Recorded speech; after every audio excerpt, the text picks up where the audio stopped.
Next, it's Kyrie Irving. David, you got one in the back? Yep.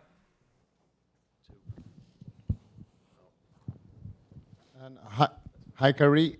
We didn't see you guys on court before Game 4, and we can feel this more tense atmosphere in the locker room before the Game 4. And now during the shooting practice, you were joking around, having fun, smile, and we can feel that it's lighter right now. And I want to know how much lighter is the atmosphere among you guys, and how we could help during the game.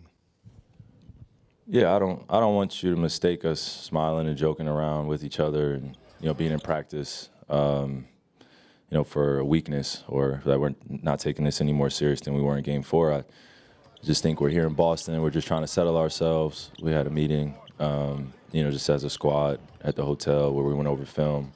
So we're pretty locked in from there, and there was carryover into our early minutes in practice. And then when you guys come in, pretty much having fun. It's been this way since we were kids. We want to make sure we relish in this moment, don't take it for granted, and just ground ourselves here too. I think the last 2 games we were even more intense. When we were here in Boston, don't think we got as settled as we would have liked.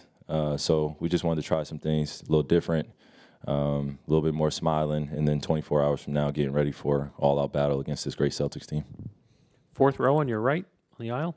Kyrie, I just want to ask you about your growth, your evolution, spiritually, off the court, on the court. It seems like every interaction that you have is very, very positive. You see that just in your body language, with your teammates on the court.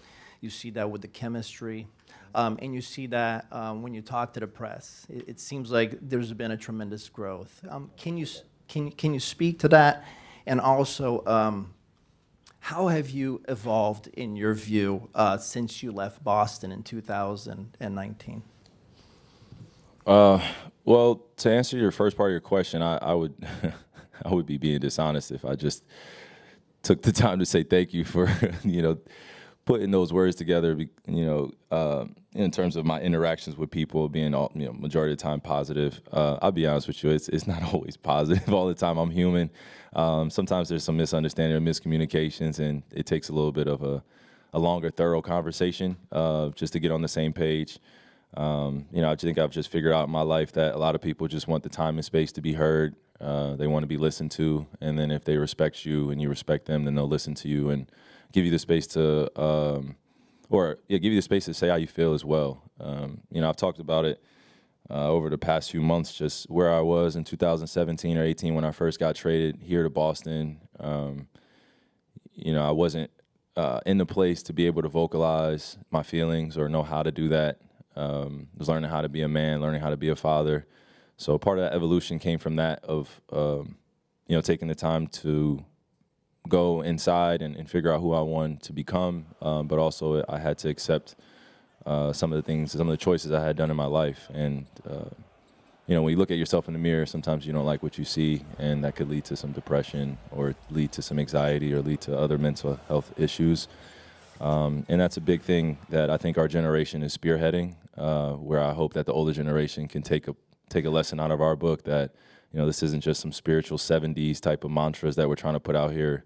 We actually believe in what we talk about in terms of meditation and having the ability to slow your life down and making sure that you keep your priorities straight, because the world isn't going to care about how you feel mentally all the time or whether or not you are healthy when you're at home or taking care of yourself. So you got to figure out that space for yourself and figure out the village and the tribe that you want to have around you that supports those goals that you have personally. So I don't want to get too preachy again here.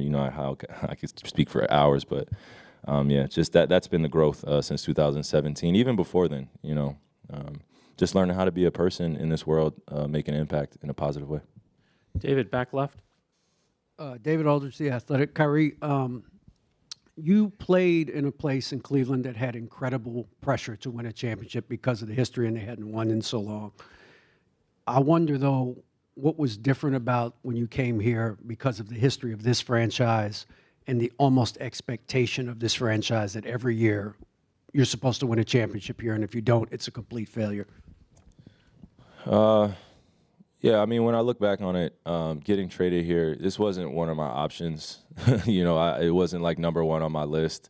So when the trade opportunity got approached to me, instead of going back and appreciating the Celtics history, I just came in with an open mind and just kind of like, all right, I'm just going to go with the flow into this. But I think that was the wrong approach, just being young. But now that I'm a little older, hindsight looking back on it, I definitely would have taken the time to get to know people within the community, talk to some of the champions that have come before me, actually extend myself to them instead of the other way around, expecting them to be there for me and give me advice. Because they've been through it. They have championship pedigree here. They've shown it for years. They're one of the most winningest franchise in all of sports. So you have to show your respects here. And I think that's what I struggled with initially, was figuring out how I'm going to be a great player here while winning championships, while also leading a team and selflessly joining the Celtics organization or the cult that they have here. And that's what they expect you to do as a player. They expect you to seamlessly buy into the Celtics pride, buy into everything Celtics, and if you don't, then you'll be outed. And I'm one of the people that's on the outs. I'm perfectly fine with that. You know what I mean? I did it to myself. They don't welcome me in with warm embrace, even though I know a lot of people in the organization and my friends still here, some of them.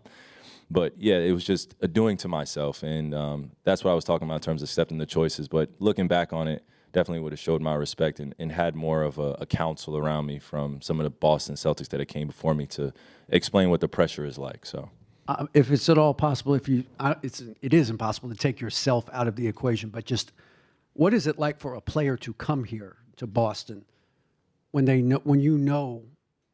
you look up and you see all the banners and everything, you know what this franchise is about and what the expectations are? Yeah, I mean, you just expect to have a magnifying glass on you everywhere you go. I don't think Boston appreciates being kind of second class in New York in terms of the media capital of the world, but this is a media capital world as well. There's a lot of history here off the court, so the community is integrated into the Celtics team. That's probably the best way I could say it. The community is what makes the Celtics great here. The Boston pandemonium, that's what makes the space so loud and so special, and they take pride in it. So if any player is coming here or getting drafted here or thinking about coming here free agency or getting traded here, I just think do your homework and make sure you know what you're getting yourself into.